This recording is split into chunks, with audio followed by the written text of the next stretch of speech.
अब देखो बच्चों, अब हम आ जाते हैं नेक्स्ट क्रोमेटोग्राफी पर, और ये है थिन लेयर क्रोमेटोग्राफी, पतली परत क्रोमेटोग्राफी। ओके, तो देखो बच्चों, ये एक एडजॉर्प्शन क्रोमेटोग्राफी है। इसमें मिक्सचर के कंपोनेंट्स का सेपरेशन एडजॉर्बेंट से बनी हुई एक थिन लेयर में एडजॉर्प्शन फिनोमिना द्वारा ही किया जाता है। एडजॉर्बेंट की ये जो थिन लेयर है, ये एक ग्लास शीट पर तैयार की जाती है, और ये जो थिन लेयर है ये एक स्टेशनरी फेस की तरह वर्क करती है। जबकि जो मोबाइल फेस है वो एक लिक्विड होता है, मीन्स एक सॉल्वेंट होता है। इसमें क्या किया जाता है बच्चों कि इस तरह की एक ग्लास प्लेट होती है, उसमें एडजॉर्बेंट की एक क्या है थिन लेयर तैयार की जाती है, मतलब जैसे यहाँ पर एक पतली परत लगा दी गई। फिर इसमें एक लाइन होती है नीचे, जिसे बेस लाइन बोलते हैं। उस बेस लाइन में जो मिक्सचर है, उस मिक्सचर का स्पॉट रखा जाता है और उसे अच्छी तरह कॉन्सेंट्रेट कर लिया जाता है। मीन्स एक स्पॉट पे कई बार ड्रॉप्स रखे जाते हैं, बार बार मिक्सचर के कॉन्सेंट्रेट हो गया। फिर इस प्लेट को एक सॉल्वेंट से भरे हुए जार में रखा जाता है। वो सॉल्वेंट इतना होता है उस जार में कि वो बेस लाइन के नीचे रहे। अब जब सॉल्वेंट इस थिन लेयर में, या हम कहें कि इस ग्लास प्लेट की इस एडजॉर्बेंट की थिन लेयर में ऊपर की तरफ मूव करता है, तो मिक्सचर के कंपोनेंट्स भी क्या होते हैं, उस सॉल्वेंट के साथ मूव करते हैं ऊपर की तरफ, और अपनी एडजॉर्प्शन डिग्री के अनुसार अलग अलग स्पॉट जो है या अलग अलग डिस्टेंस पर क्या हो जाते हैं, एडजॉर्ब हो जाते हैं। और इस तरह से मिक्सचर के कंपोनेंट्स एक दूसरे से टोटल अलग हो जाते हैं। ये जो कंपोनेंट्स हैं अगर कलर्ड हैं तब तो इजीली पहचाने जा सकते हैं, अगर कलरलेस हैं तब उनको जो है किसी स्पेसिफिक रिएजेंट द्वारा कलर्ड कंपाउंड में या कलर्ड सब्सटेंस में चेंज करके फिर उनको आइडेंटिफाई किया जाता है, फिर उनको सेपरेट किया जाता है। समझ गए ना? तो इस तरह से ये है एक एडजॉर्प्शन क्रोमेटोग्राफी। बस इसमें जो एडजॉर्बेंट है उसकी थिन लेयर बनाकर और फिर कंपोनेंट्स को क्या किया जाता है, एडजॉर्प्शन फिनोमिना द्वारा सेपरेट करते हैं। मैं अभी आपको एक डायग्राम से पूरा समझाऊंगा, पहले आप इसको समझें। ठीक है कि this is also type of adsorption chromatography. समझ गए बच्चों, ये एक एडजॉर्प्शन क्रोमेटोग्राफी है। इन this method separation of components of mixture is done over a thin layer of adsorbent. ठीक है, समझ गए ना कि इसमें जो कंपोनेंट्स हैं उनका जो सेपरेशन है बच्चों, वो एडजॉर्बेंट की थिन लेयर में किया जाता है। Thin layer of adsorbent is spread over a glass sheet. Okay, अभी हम इस डायग्राम से देखेंगे इसका पूरा कि ये ग्लास शीट पे तैयार की जाती है पतली thin layer. The solution containing different components is applied as a small spot. अभी मैंने बताया कि उसमें एक बेस लाइन होती है, उसमें जो मिक्सचर है उसका सॉल्यूशन बना के और उसके कई ड्रॉप्स रखे जाते हैं ताकि वो एक स्पॉट बनाए और कंसंट्रेट हो जाए। At one end of plate, मतलब जहां बेस लाइन हो, the solvent moves up along with component of mixture. The components are moved up to different distance, resulting in separation. The relative adsorption of component given by RF value, retention factor. तो देखो बच्चों, इसमें जो components ऊपर की तरफ rise हो रहे हैं, मूव अप हो रहे हैं, तो मान लो उस बेस लाइन से 3 कंपोनेंट्स ऊपर की तरफ मूव्स हुए A B C, तो इन कंपोनेंट्स की जो कहें कि पोजीशन है कि वो थिन लेयर में कहां कहां पर आए, या उनकी जो एक रिलेटिव एडजॉर्प्शन पोजीशन है ना, उसको एक फैक्टर होता है रिटेंशन फैक्टर RF, उससे कैलकुलेट करते हैं। ये होता है distance moved by component from base line, इसको x से रिप्रेजेंट करें, distance moved by solvent from base line y। अभी मैं डायग्राम से बताऊंगा। सपोज ये एक थिन लेयर, ये एक बेस लाइन है, तो कंपोनेंट यहां तक, फर्स्ट कंपोनेंट यहां तक मूव हुआ, सेकंड यहां तक मूव हुआ, थर्ड यहां तक, और सॉल्वेंट यहां तक मूव हो गया। तो इस बेस लाइन से कंपोनेंट कितना ट्रेवल करके और किस पोजीशन तक पहुंचा, वो डिस्टेंस निकाली जाए, वो है x। और सॉल्वेंट कहां तक गया, वो है Y। इनका जो रेशियो है बच्चों वो है RF। हर एक कंपोनेंट, हर एक सब्सटेंस के लिए एक फिक्स RF वैल्यू होती है। अगर हमें डिफरेंट कंपोनेंट्स की RF वैल्यूज पता हो तो हम उनको आइडेंटिफाई कर सकते हैं, और ये होता भी है। एक स्टैंडर्ड RF वैल्यू होती है हर एक कंपोनेंट्स की, सब्सटेंस की, और फिर उनकी RF वैल्यू कैलकुलेट करके इस क्रोमेटोग्राफी से और उनका आइडेंटिफिकेशन किया जाता है। ये जो RF वैल्यू है ये लेस देन 1 आती है, क्योंकि सॉल्वेंट सबसे टॉप तक चढ़ जाएगा, लेकिन जो कंपोनेंट्स हैं वो अपनी नीचे रहेंगे सॉल्वेंट से। ओके, अभी हम डायग्राम से समझते हैं। तो यहां तक आप समझ गए होंगे, इसे नोट करें।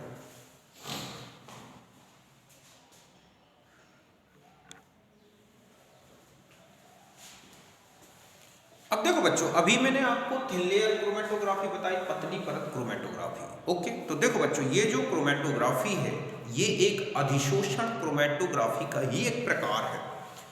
ओके, एक तो अपन ने देखी कौन सी, कॉलम क्रोमेटोग्राफी अधिशोषण के प्रकार में, और एक ये है थिन लेयर क्रोमेटोग्राफी। ओके, इसमें क्या किया जाता है कि इसमें जो मिश्रण है उसके घटकों का पृथक्करण अधिशोषक से बनी हुई एक पतली परत पर अधिशोषण फिनोमिना या अधिशोषण घटना द्वारा किया जाता है। मतलब इस तरह से एक कांच की पतली प्लेट होगी, इसमें अधिशोषक चिपका होता है, और इसमें मिश्रण के जो घटकों का पृथक्करण है वो अधिशोषण घटना द्वारा किया जाता है। इसमें क्या करते हैं कि ये जो पतली परत है, कांच में बनी हुई पतली परत है, उसमें एक बेस लाइन होती है, आधार रेखा, वहां पर मिक्सचर रखा जाता है, और उस मिश्रण के जब, ठीक है, और इस पूरी प्लेट को एक विलायक से भरे जार में रखा जाता है। लेकिन विलायक जो होता है बच्चों, उसका स्तर इस बेस लाइन से नीचे होता है। जब ये विलायक इस परत में, ये अधिशोषक, ये पतली परत में जब ऊपर की तरफ चढ़ता है तो ये अपने साथ जो घटक हैं मिश्रण के, उनको भी विभिन्न दूरियों तक ले जाता है ऊपर। अब जो घटक हैं वो सभी एक बराबर डिस्टेंस नहीं चढ़ते, एक बराबर दूरी नहीं चढ़ते, कोई अलग अलग डिस्टेंस कवर करके, दूरियां तय करके, और एक दूसरे से क्या हो जाते हैं, अलग हो जाते हैं। ओके, यही मैंने यहाँ लिखा है कि यह एक अधिशोषण क्रोमेटोग्राफी है। इसमें मिश्रण के घटकों का पृथक्करण अधिशोषक से बनी पतली परत पर अधिशोषण की घटना द्वारा किया जाता है। अधिशोषक से बनी हुई एक पतली परत होती है, उसमें जो है मिश्रण के जो घटक हैं वो अधिशोषण घटना द्वारा एक दूसरे से अलग होते हैं। यह पतली परत कांच की प्लेट पर तैयार की जाती है जो स्थिर अवस्था का कार्य करती है। ये जो पतली परत है बच्चों अधिशोषक की, वो एक स्टेशनरी स्टेट होती है, स्थिर अवस्था। इस पतली परत के निचले सिरे पर मिश्रण का एक सांद्रित स्पॉट लिया जाता है, मतलब एक बिंदु लगाया जाता है मिश्रण का, और उसे सांद्रित कर लिया जाता है अच्छी तरह से, कई बार ड्रॉप्स रख के उसे कॉन्सेंट्रेट करते हैं। प्लेट को विलायक मतलब गतिशील अवस्था, मोबाइल फेज जो है, से भरे, ठीक है, एक जार में रखा जाता है। जब विलायक अधिशोषक में ऊपर चढ़ता है तो अपने साथ मिश्रण के घटकों को भी ऊपर ले जाता है, किंतु घटकों की अधिशोषण कोटि के अनुसार घटक पतली परत के विभिन्न भागों में अधिशोषित होकर पृथक हो जाते हैं। इन घटकों की अधिशोषण स्थिति को RF मान द्वारा निर्धारित करते हैं। अब ये जो घटक पतली परत पर चढ़े हैं वो कहां पर अधिशोषित हुए हैं, इसका निर्धारण RF रिटेंशन फैक्टर होता है, उससे किया जाता है। RF फैक्टर होता है घटक द्वारा आधार रेखा से चली गई दूरी, इसे हम x से व्यक्त करें, और विलायक द्वारा आधार रेखा से चली गई दूरी, मतलब यहाँ ये आधार रेखा है तो एक घटक यहाँ तक चढ़ा, एक यहाँ तक चढ़ा, एक यहाँ तक, तो ये तो हो गई उनकी x दूरियां, और विलायक टॉप तक चला गया तो वो दूरी क्या होगी बच्चों, y। तो उससे हम RF निकालते हैं। हर एक घटक के लिए RF का मान निश्चित है, इन्हें स्टैंडर्ड स्टेट में कैलकुलेट करके रखा गया है। हर एक पदार्थ का अपना RF वैल्यू होता है। अगर हमें 3 पदार्थ दे दिए जाएं और उनकी RF वैल्यूज दे दी जाएं और आपने उसकी क्रोमेटोग्राफिक सेपरेशन किया और उनके RF निकाले और फिर उनको मिलाया जाता है स्टैंडर्ड वैल्यू से, जिससे वो मिल रहा है वही घटक है, और इस तरह से घटकों का एक पहचान कर ली जाती है। ओके, तो इसको आप नोट करें।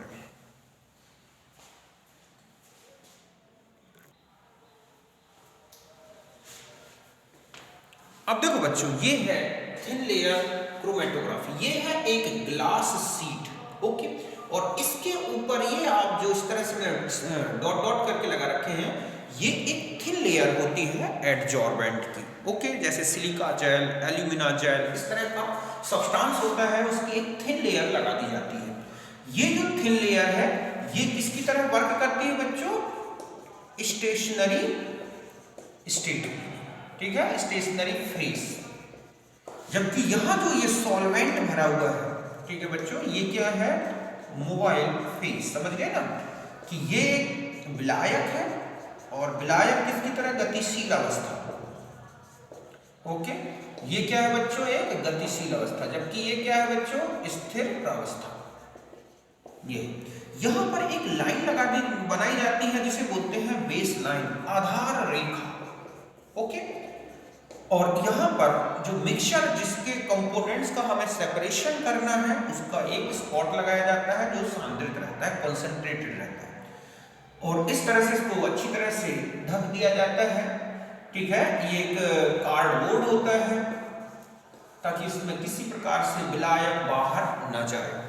और इस प्लेट को यहाँ पर रख के मतलब स्पॉट लगाया और इस तरह से विलायक इतना हो कि इस बेस लाइन के ऊपर ना रहे, थोड़ा नीचे रहे। अब क्या होगा? अब कुछ समय के लिए जब इस पूरे सिस्टम को रख दिया जाता है तो यहाँ से क्या होगा कि विलायक जो है बच्चों, जब विलायक ऊपर की तरफ चलेगा तो ये जो कंपोनेंट्स थे मिक्सचर के, इनको भी अपने साथ ऊपर ले जाता है। लेकिन सभी कंपोनेंट्स एक से डिस्टेंस कवर नहीं करते। जिसकी एडजॉर्प्शन डिग्री ज़्यादा है वो यहाँ पर एडजॉर्ब हो जाएगा, जिसकी एडजॉर्प्शन डिग्री थोड़ा कम है और ऊपर जाएगा, और कम है तो और ऊपर पहुँच जाएगा। और सॉल्वेंट सबसे टॉप तक पहुँच गया, ये सॉल्वेंट फ्रंट लाइन है, यहाँ तक पहुँच गया सॉल्वेंट। तो उसने कितनी डिस्टेंस कवर की बच्चों? इस बेस लाइन से और इस पॉइंट तक, ये हमने देखा है, ये distance covered by the solvent is y। ए द्वारा ये डिस्टेंस कवर्ड की गई, बी द्वारा ये डिस्टेंस कवर्ड की गई, सी द्वारा XC डिस्टेंस कवर्ड या ट्रेवल की गई। तो अब हम इनके जो कंपोनेंट्स हैं इनका RF वैल्यू कैलकुलेट करेंगे। ए का RF क्या हो जाएगा बच्चों? XA/y, बी का क्या हो जाएगा? XB/y, और सी का क्या हो जाएगा? XC/y। तो इस तरह से इनके RF वैल्यूज कैलकुलेट कर ली जाती हैं और इससे ही इनका आइडेंटिफिकेशन होता है। अब ये जो स्पॉट्स होते हैं बच्चों, अगर कलरलेस है, रंगहीन है, तो इनका जो आइडेंटिफिकेशन करने के लिए ऐसे केमिकल्स यूज किए जाते हैं जो इन स्पॉट्स के साथ डिफरेंट कलर्स देते हैं। इसके बेस पर उनको आइडेंटिफाई कर लिया जाता है। जैसे एमिनो एसिड्स हैं, एमिनो एसिड्स का सेपरेशन इस मेथड से होता है। फिर एमिनो एसिड जब कंप्लीट एडजॉर्ब हो जाते हैं डिफरेंट डिस्टेंस पर तो वो कलरलेस होते हैं। उनकी आइडेंटिफिकेशन के लिए निनहाइड्रिन एक केमिकल होता है, उसको स्प्रे किया जाता है। इससे एमिनो एसिड्स जो हैं उस निनहाइड्रिन के साथ अलग अलग कलर देते हैं और इसके बेस पर उनको आइडेंटिफाई कर लिया जाता है। तो ये मेथड मेनली यूज्ड, ठीक है बच्चों, मेनली यूज्ड फॉर, ठीक है, separation and identification of amino acids. Amino acids जो होते हैं उनके सेपरेशन में, उनकी पहचान करने में इस मेथड का यूज होता है और इनका आइडेंटिफिकेशन किया जाता है निनहाइड्रिन के थ्रू। ओके, तो यहाँ तक आप समझ गए होंगे थिन लेयर क्रोमेटोग्राफी। तो समझ गए बच्चों, कहीं कोई दिक्कत नहीं, आप इसे अच्छी तरह समझें। मैं समझता हूँ कहीं कोई प्रॉब्लम नहीं जाएगी। ओके, इसको बनाओ।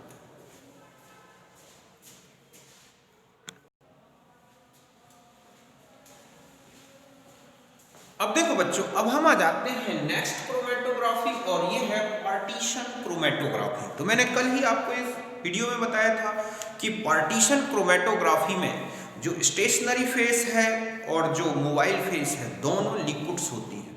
ओके, मींस यहाँ पर स्टेशनरी फेस और जो मोबाइल फेस है ये लिक्विड होंगी और इनके बीच में कंपोनेंट का डिस्ट्रीब्यूशन होता है, इसीलिए इसको बोला गया है डिस्ट्रीब्यूशन क्रोमेटोग्राफी। समझ गए ना? मतलब ये एक ऐसा क्रोमेटोग्राफी है जिसमें मिक्सचर के कंपोनेंट्स का डिस्ट्रीब्यूशन दो लिक्विड्स के बीच में होता है और ये डिस्ट्रीब्यूशन इस तरह से होता है कि ये जो कंपोनेंट्स हैं ये जो स्टेशनरी फेस है लिक्विड उसके डिफरेंट पोजीशन में डिस्ट्रीब्यूटेड होते हैं। तो यही मैंने लिखा है कि इन दिस मेथड या this method based on distribution of component, ठीक है, distribution of components between two liquids means the components of mixture undergo continuous differential partition between stationary phase and mobile phase. Means यहां पर जो distribution होता है components का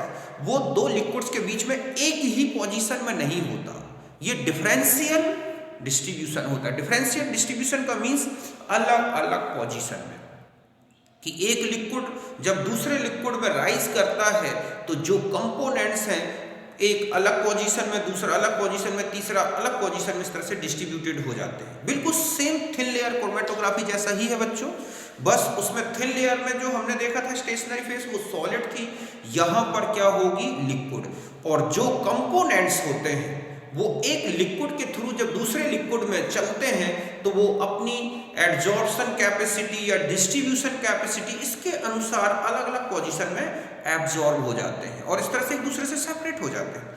यहाँ पर ध्यान रखें कि लिक्विड स्टेट स्टेशनरी कैसे बनाई जाती है, तो यहाँ पर जो पेपर होता है, एक पेपर क्रोमेटोग्राफी इसका जो एग्जाम्पल है, इसका जो मेन एग्जाम्पल है वो क्या है बच्चों, पेपर क्रोमेटोग्राफी। लेकिन यहाँ जो पेपर होता है क्रोमेटोग्राफिक जो पेपर है बच्चों वो एक बेस की तरह वर्क करता है। जैसे थिन लेयर क्रोमेटोग्राफी में कांच की जो प्लेट है वो किसका वर्क करती है, बेस का, और उस थिन जो कांच है वो सॉरी जो क्रोमेटोग्राफिक पेपर है उसमें लिक्विड मींस वाटर क्या रहता है, एब्जॉर्ब रहता है। वही एब्जॉर्ब वाटर ही किसका वर्क करता है बच्चों, एक स्टेशनरी फेस का, और जो कंपोनेंट्स उसमें चढ़ते हैं या सॉल्वेंट उसमें चढ़ता है वो एक कैपिलरी एक्शन द्वारा ऊपर की तरफ राइज करता है। तो यही मैंने लिखा है कि differential mobile face, the paper chromatography is the example of partition chromatography. ध्यान रखें पार्टीशन का सबसे बेस्ट एग्जांपल है और वो है paper chromatography. The chromatographic paper is used as a base. समझ गए ना, यहाँ पर जो क्रोमेटोग्राफिक पेपर है बच्चों बिल्कुल वैसा ही यूज होता है जैसे थिन लेयर में कांच की प्लेट यूज होती है, यहाँ पर एक पेपर यूज होगा, ठीक है। But water which is absorbed, बल्कि हम ये लिखें कि वाटर एब्जॉर्ब्ड और trapped to it acts as a stationary phase. मतलब अभी मैं पेपर में डायग्राम से समझाऊंगा तो उसकी जो कैपिलरी ट्यूब्स होती हैं पेपर की उसमें भरा हुआ जो लिक्विड है वाटर है वो किसका वर्क करता है, स्टेशनरी फेस का। And another liquid acts as a mobile phase, और दूसरा लिक्विड तो हम जानते हैं कि मोबाइल फेस होगा।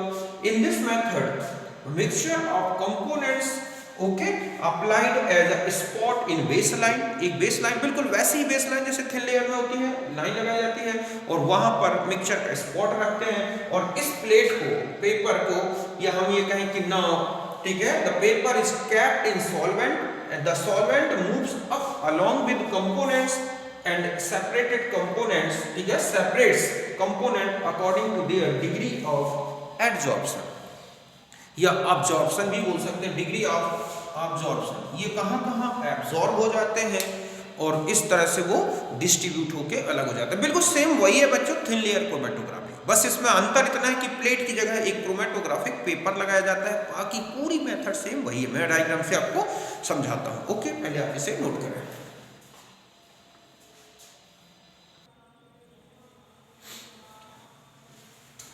तो देखो बच्चों मैंने अभी आपको पेपर क्रोमेटोग्राफी बताई और उसमें वितरण क्रोमेटोग्राफी का ये प्रकार है। तो देखो बच्चों जो वितरण क्रोमेटोग्राफी है ये एक ऐसी क्रोमेटोग्राफी है जिसमें स्थिर अवस्था मीन्स स्टेशनरी फेस और जो गतिशील अवस्था है मीन्स मोबाइल फेस दोनों लिक्विड होती हैं। लेकिन जो लिक्विड की स्टेशनरी फेस है वो डायरेक्ट लिक्विड से नहीं बनती बच्चों, इसके लिए एक बेस लिया जाता है और वो होता है क्रोमेटोग्राफिक पेपर। इस क्रोमेटोग्राफिक पेपर में जो कैपिलरी ट्यूब्स होती हैं उनमें अवशोषित हुआ जल ही क्या होता है, एक स्टेशनरी फेस। मतलब एक पेपर है, पेपर में जो अवशोषित जल है कैपिलरी ट्यूब्स में वही क्या है यहाँ पर स्टेशनरी फेस होता है। अब क्या होता है, और जो दूसरा लिक्विड है वो मोबाइल फेस होता है, बिल्कुल थिन लेयर क्रोमेटोग्राफी के जैसा ही होता है। इसमें एक पूरा ये पेपर है, इस पेपर की एक बेस लाइन लगाई जाती है, यहाँ मिश्रण का कंपोनेंट का स्पॉट लगाते हैं और इस पूरे पेपर को एक सॉल्वेंट से भरे हुए एक जार में रखते हैं। ये पेपर इस तरह लगाया जाए कि सॉल्वेंट में डायरेक्ट स्पॉट न डूबे, और फिर इस ठीक है पेपर को या इस जार को कुछ समय के लिए रख दिया जाता है। तो मैंने यही लिखा है कि क्रोमेटोग्राफी दो द्रवों के मध्य घटकों के विभिन्न प्रकार से वितरण पर आधारित, इसलिए इसको बोला गया है वितरण क्रोमेटोग्राफी। मतलब एक लिक्विड दूसरे लिक्विड में जो कंपोनेंट्स हैं उनको अलग अलग जगह पर बांट देता है, वितरित कर देता है। इसमें स्थिर और गतिशील प्रावस्थाएं दोनों द्रव होती है, यही काम का बहुत इंपॉर्टेंट पॉइंट है। ओके, इसमें एक क्रोमेटोग्राफी पेपर आधार की तरह कार्य करता है और उसमें अवशोषित जल जो कैपिलरी ट्यूब्स में होता है बच्चों, ठीक है, एक स्थिर अवस्था होती है, जबकि दूसरा गतिशील द्रव गतिशील अवस्था होती है। इस विधि में क्रोमेटोग्राफी पेपर के निचले भाग पर एक मिश्रण का स्पॉट लगाते हैं और विलायक से भरे हुए जार में रख देते हैं।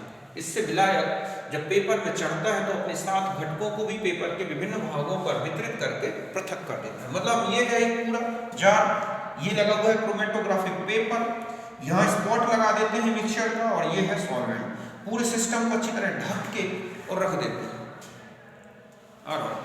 ठीक है, अब धीरे धीरे क्या होगा बच्चों, ये कंपोनेंट्स जब इस पेपर पर ऊपर चढ़ेंगे तो इस तरह से अलग अलग पॉइंट्स पर क्या हो जाते हैं, डिस्ट्रीब्यूटेड हो जाते हैं और उनकी स्पॉट्स बन जाते हैं और इस तरह से इनको एक दूसरे से सेपरेट कर लिया जाता है, आइडेंटिफाई कर लिया जाता है। इसमें भी आरएफ वैल्यू कैलकुलेट की जाती है, वही होगी सॉल्वेंट ने कितनी डिस्टेंस कवर की वो ले ली, एक स्पॉट ने कितनी कवर की वो ले ली, तो इनका रेशियो इस तरह से ए के लिए क्या हो जाएगा XA/Y, और बी के लिए क्या हो जाएगा XB/Y और RC के लिए XC/Y, और इस तरह से आरएफ वैल्यू कैलकुलेट करके इनको आइडेंटिफाई कर लिया जाता है। ओके, तो आप इसे नोट करें।